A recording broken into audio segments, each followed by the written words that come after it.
شان صدیق اکبر کا پہرا دیتے ہیں دیتے ہیں دیتے ہیں دیتے رہیں گے انشاءاللہ. لیکن اس کا مطلب یہ نہیں کہ لوگ جن کو بڑی مشکل سے ابھی یہ لفظ یاد ہوا ہو کہ لوگوں میری ماں کو کچھ نہ کہو، میری ماں پاک ہے. میں نے کہا شکر ہے بھائی، کم از کم اتنا تو آیا کہ میری ماں پاک ہے. اللہ اللہ. نہیں، لفظ خطا کا اتنا اڑ گیا کس کی ماں کے لیے؟ حسنین کریمین طیبین طاہرین ظاہرین باہرین نیرین.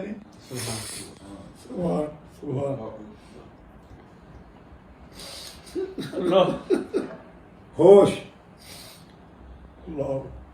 درد آتا ہے، کسی کو درد آیا تو اپنی ماں کو کہا پاک ہے، اس کو کچھ نہ کہو. میں تو ان کی نسل پاک کے جو کامل ہیں نا، ان کی جوتیوں کی خاک اولاد ہوں، لیکن جوتیوں کو خاک ہوں. میرے تایا پیر یعقوب شاہ صاحب کے ابا ریزوی پھالیے والے میرے تایا سگے تایا کے بیٹے ہیں.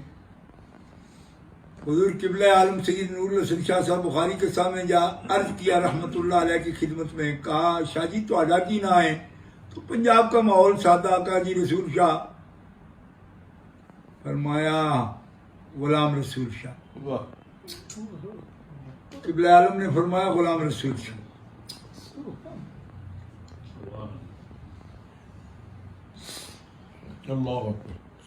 آل رسول بھی کہے گی تو کہے گی غلام رسول شاہ. میرے تایا جان نے خود مجھے اپنی گود میں بٹھا کر یہ بتایا ساڈے پیر یہ جیسا ہم قبلہ عالم کے نوکر ہیں.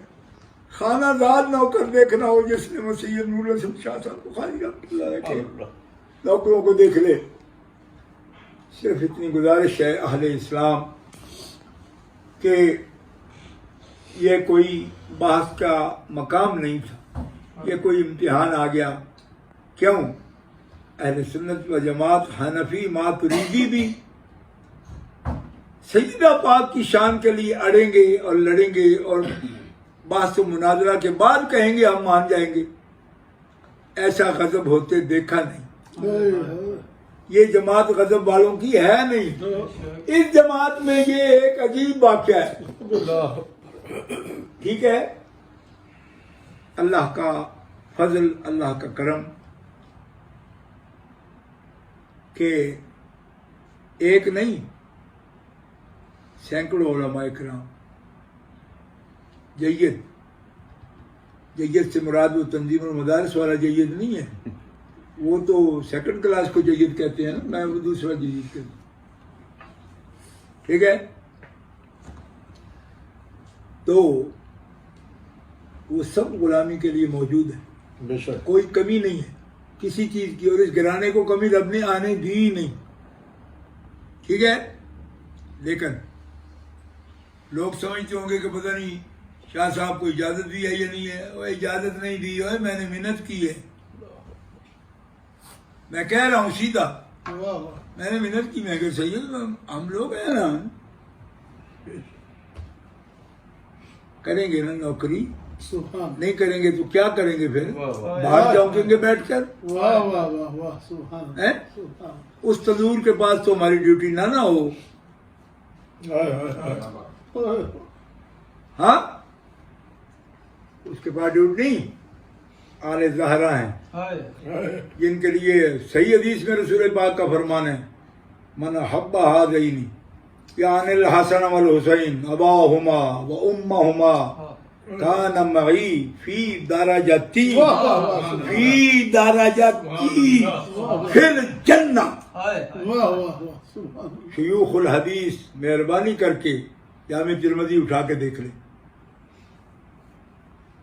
جو میرے حسنین سے پیار کرتا ہے اور ان کے باپ سے اور ان کی اماں سے، وہ میرے ساتھ محمد الرسول اللہ کے ساتھ میرے درجے میں، میری جنت میں نہیں، آپ کے درجے میں. اور میرے باپ حافظ الحدیث میں نے عرض کیا حضور ایک آدمی نے مجھے کہا حضور کے درجے میں اگر یہ غلام چلے جائیں گے تو پھر تو انبیاء کی اہانت ہو جائے گی، کیوں کہ انبیاء سے بھی اوپر درجہ ہے حضور کا، حضور کے درجے میں یہ غیر نبی ہیں، یہ داخل ہو جائیں گے تو نبیوں سے بھی اونچے کیا ہو جائیں گے؟ اتنا بڑا رکا ہے خارجی کا میرے پاس، منڈی پھلروان میں میری تقریر تھی، آج سے 40 سال پہلے کی بات کر رہا ہوں۔ میں نے جب جواب عرض کر دیا، میری عادت تھی جب تک والد گرامی حیات تھے تو جو بھی جواب دے بھی دیتا پھر بھی تصدیق کراتا ان سے آتا۔ میں نے کہا جی میں نے یہ کہا، میں نے کہا تو نے لمبی کر دی بات، جواب ٹھیک ہو گیا، لیکن بات لمبی کی کتنے منٹ لگے ہوں گے؟ میں نے یہ 15 منٹ۔ میں نے کہا فرمانے لگے ہاں یہ بات بس ایک لفظ میں بھی ہو سکتی ہے۔ میں نے کہا وہ کیسے؟ فرمایا یہ غلام اس درجہ میں اگر اس درجہ کے مالک بن کر جاتے تو اہانت ہوتی، مالک اس کے محمد رسول اللہ ہیں، اور آپ کا وعدہ ہے حسنین کے غلاموں سے کہ چونکہ حسنین مجھ سے دور نہیں رہیں گے وہ جنت میں میرے ساتھ ہوں گے، کیوں کہ جگر کے بغیر کیسے جنت میں؟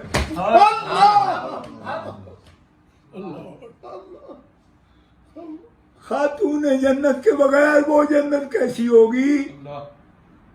اب اس کا میں کیا کہوں گا کہ جو مصطفیٰ کا چین ہے، جنت چین کی جگہ ہے نا، تو دوسرا مقام کیسے ملتا ان کو؟ یہ چین جن کے بغیر ملتا نہیں۔ کوئی سمجھ آئی؟ لوگ آج ہم سے یہ بھی پوچھتے ہیں جی وہ ان کو حضور کے لیے سہارا کہہ دیا کسی نے کوئی لفظ بول دیا تو چین بجبی ہو گئے۔ او میں کہا پاگلو کیا تمہارے ذہن بن گئے ہیں؟ حضور وہ سہارا جو محتاج کو ضرورت ہوتی ہے وہ نہیں ہے ان کا سجدہ یا کوئی اور، لیکن دنیا میں کوئی بھی ایسا شخص ہے جو اپنی اولاد میں اپنی امید نہیں دیکھتا؟ کیا دماغ خراب ہو گئے آپ کے یار؟ کیا خارجیوں نے کوئی بھنگ پلا رکھی ہے آپ؟ دماغ کے سوتے ہی بند ہو گئے۔ تم میں کون عالم ہے کہ جس کا بیٹا نہیں تھا تو وہ در بدر تھا کہ ہونا چاہیے؟ میرا کا صدقہ رب نے کرم کر دیا۔ کوئی بات لگا کے نہیں کرنا چاہتا تھا، میں حافظ العزیز کا بیٹا ہوں، لیکن دوستو وہ بے چینی پوچھتا ہوں کہ اگر اولاد کا کچھ سہارا بندے کو نہیں ہوتا تو جس کی نہیں تھی وہ بے چین کیوں تھا؟ اس کو آپ محتاجی کا کہتے ہو یا کس کا کہتے ہو؟ کچھ تو امید ہے یہ کہ لوگ اس کے لیے تعویذ لینے چلے جاتے ہیں، دم کرانے جاتے ہیں۔ میں خود پتر منگن گیا تھا بغداد شریف، تو جھٹ بھی نہیں سے لائے میرا نے لے کے دیتے سن کہ خارجی ایویں باواں نہ مارن، دیندہ رب بھی ہے، دلاتے ہی گئے ہیں۔ تواڈے نال ہی مکلاں گے ذرا یہ اپنا ہے جڑے نا سر پٹول چھڈن ایک بار۔ بہت اچھا، یہ تینوں فکر ہے نا بہنا کا جواب دینے واسطے مینوں اتنے تھوڑی جانا پیا ہے۔ تے کملیا 40 سالاں دے جنہاں نے ایک تجلی ہے انہاں تے اہل بیت دی توہین کی کہ وہ بغیر ہی دفاع کر لیا ہے صدیق سونے دا، تو پہلی لگی جھڑ پہ ہوئے پلو لوہے دیا کوٹا سدے ہی ہوئے ٹوٹے لے کو ٹری نہ آئے بابا میں تو رہائی۔ ہم سے بھی پوچھنا تلوار کی دھار پر چل کر توازن کیسے رکھا جاتا ہے؟ اس فن کے لوگوں کو رضا کے غلام کہا جاتا ہے، اور یہ سبق بریلی والوں نے پڑھا کے دکھا دیا۔ جب اصدق الصادقین کی بات کریں تو کمال ہو، اور جب اشجع الاشجعین کی بات کریں ہائے ہائے ہائے سبحان کوئی نہیں سمجھ آئی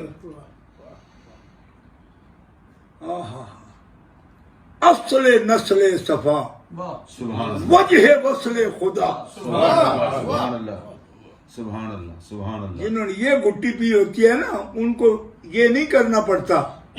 اگر صحابہ کے لیے دفاع میں کلام کرنا شروع کرتے ہیں تو بارڈر پار ہو جاتا ہے. دوسری طرف مقابل بنا کے ان کو پیش کرتے ہیں جنہوں نے جگر دے کر صدیق کی شان بتائی ہے. کوئی گلہ نہ خلافت پہ کیا ہے، نہ امامت پہ کیا ہے، نہ فدق پہ کیا ہے. تیری حدیثیں بتا رہی سب، میری حدیثیں بتا رہی، مصطفیٰ کی حدیثیں بتا رہی سب، کہ کلام ہی چھوڑ دیا تھا. اس کو کیسا اجتہاد کہو گے؟ اجتہاد والے تو چپ کرتے ہی نہیں. ایسی نہیں بات. سبحان سخن شناس نئی دلبرا خطا اینجاز. خطا اینجاز. سخن شناس نئی دلبرا خطا اینجاز. خطا اینجاز نہ آجاز. اینجاز. واہ واہ واہ. سبحان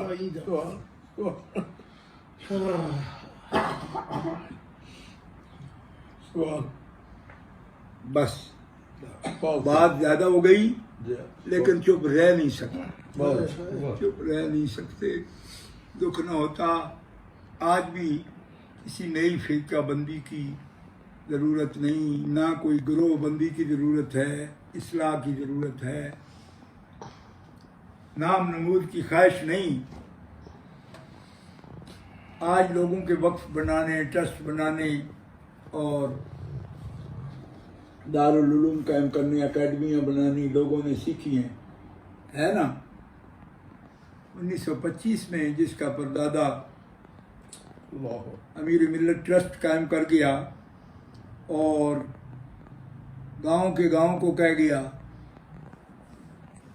کہ اپنے اپنے گھر بالٹیاں چھڑ دیو، بالٹیاں لیا کرو تو امیر ملت ٹرسٹ جو کھانے بھر کے لے جائے. اب خواہش نہیں ان کی.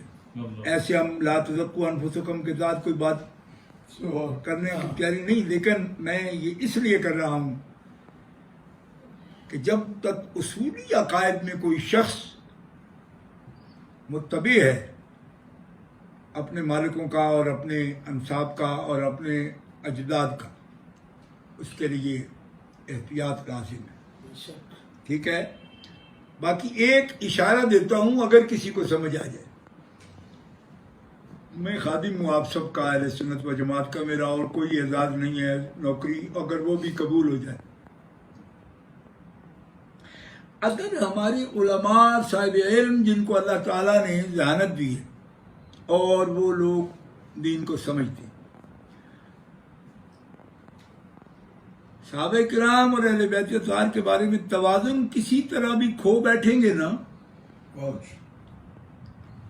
تو موقع پیدا کریں گے. آپ اگر خارجیوں کی طرفداری کرو گے نا تو لوگوں کو رافضیت کی طرف دھکیل دو گے، اور اگر تم رافضیت کی طرف رہو گے تو اس صورت میں یعنی اگر صحابہ کرام کے وکیل بنے اور توازن کھو بیٹھے، رافضیت کو فروغ ہوگا. اور اسی طرح اگر اہل بیت اطہار کے طرف وکالت کرتے ہوئے حد سے بڑھے، اور حد کیا ہے؟ عقائد اہل سنت و جماعت، اس سے بڑھے تو لوگوں کو خارجیت کی طرف دھکیل دو گے. یہ ہے مشکل ترین مقام جو سنی مبلغ کے پیش نظر ہوتا ہے. اور ایک لمحے کو اوجل ہو جائے تو جو خطا کا جو نتیجہ نکلتا ہے وہ آپ نے دیکھ لیا. اس لیے یہ بڑا خاص مقام اہل سنت و جماعت کو ایسے ہی تو نہیں. حضرت مولا علی نے روایت کر دیا کہ یوم تبیض وجوہ و تسود وجوہ، جس دن کچھ چہرے سیاہ ہوں گے، کچھ سفید ہوں گے. پوچھا جی وہ جو سفید چمکدار ہوں گے وہ کون ہوں گے؟ تو مولا نے کیا فرمایا؟ ہم اہل السنت والجماعت. تو چہرے چمکانا یوں ہی نہیں، اس کے لیے توازن، واہ واہ واہ سید بادشاہ واہ. کنڈے سے مکھن پکانا اس کو کہتے ہیں. ٹھیک ہے. آخری لفظ میرے پیر کا، حضرت قیوم زمانی قطب ربانی مجدد الفسانی شیخ احمد سرہندی الفاروقی رحمہ اللہ، فرمایا محبت اہل بیت و عزت صحابہ اکرام صحابہ شرط تسنن است. سنی ہونے کی شرط یہ ہے کہ محبت صحابہ کا، محبت اہل بیت کامل طور پر جلوہ گر ہو، اور اکرام صحابہ، اس کے اکرام کا ترجمہ عزت کر رہا ہوں اگر سمجھ نہ آئے، عزت صحابہ کامل طور پر دل میں موجود ہو. یہ دونوں نسبتیں ایک وقت میں جس کے حاصل ہیں، اس کے سنی ہونے کی سارے شرطیں پوری ہیں. واہ واہ یہ میرے پیر کا فرمان ہے. اللہ تعالیٰ آپ کو سلامت رکھے اور آپ زیادہ اضطراب بے چینی میں نہ رہیں. انشاءاللہ سیدوں نے جس گاڑی کی بھی ڈرائیونگ کی سیٹ پر رہے ہیں، انشاءاللہ میرے والد فرماتے تھے کہ آل رسول کریم آگ لگانے والے نہیں، آگ بجھانے والے، بہت اچھا آگ بجھانے والے ہیں. بہت اچھا. لیکن ہم چاہتے ہیں کہ ادب والوں کے ادب کیے جائیں، احترام والوں کے احترام کیے جائیں، شان والوں کی شان کا اعتراف کیا جائے. کیوں؟ اس لیے کہ جن کی عظمتوں کے باب رسول اللہ نے خود کھول دی، محدثین نے ان کے لیے ابواب قائم کر دی. اب کوئی سنی مجھے بتائے کہ یہ فضائل بیان کرنا، ایک مفکر ہیں بڑے، مجھے کہنے لگے آپ تو فضائل کی تقریریں کرتے ہیں. میں نے کہا فضائل کی تقریریں میں نہیں کرتا، رسول پاک نے فضائل اور مناقب کے باب کے باب پورے بیان کر دیے. یہ تو سنت رسول پاک ہے. اس لیے کس کو ہم کیا کہیں گے. چھوڑیے باتیں، بات ختم ہو گئی. سیدوں کا حکم تھا، دونوں سید، دائیں بھی سید بائیں بھی سید، درمیان میں ان کا خادم اللہ درمیان بیٹھا ہے. اور اس وقت مرشد پاک کا جلوہ وہ بھی موجود ہے. آپ تشریف فرمائے، وعدہ فرما گئے تھے میں آ جاؤں گا، قدم رنجہ فرمایا، لطف فرمایا، قدم رنجہ کیا، شاد کیا. مہرباں آپ کا احسان ہمارے سر پر. تشریف فرمائے ہیں اور یہ خوشبو والی محفل. کیوں؟ ان کے نام آنے سے خوشبو آ جاتی ہے، سبحان اللہ. تازگی آ جاتی ہے، اور وہ خوشبو حاصل ہے انشاءاللہ اللہ کے فضل و کرم سے. اور پریشان نہ ہوں، مضطرب نہ ہوں. انشاءاللہ تقاضے حکمت کے بھی، موعظہ حسنہ کے بھی، اور جدل ہو تو جادلہم باللتی ہی احسن. ہی حسن نہیں، احسن.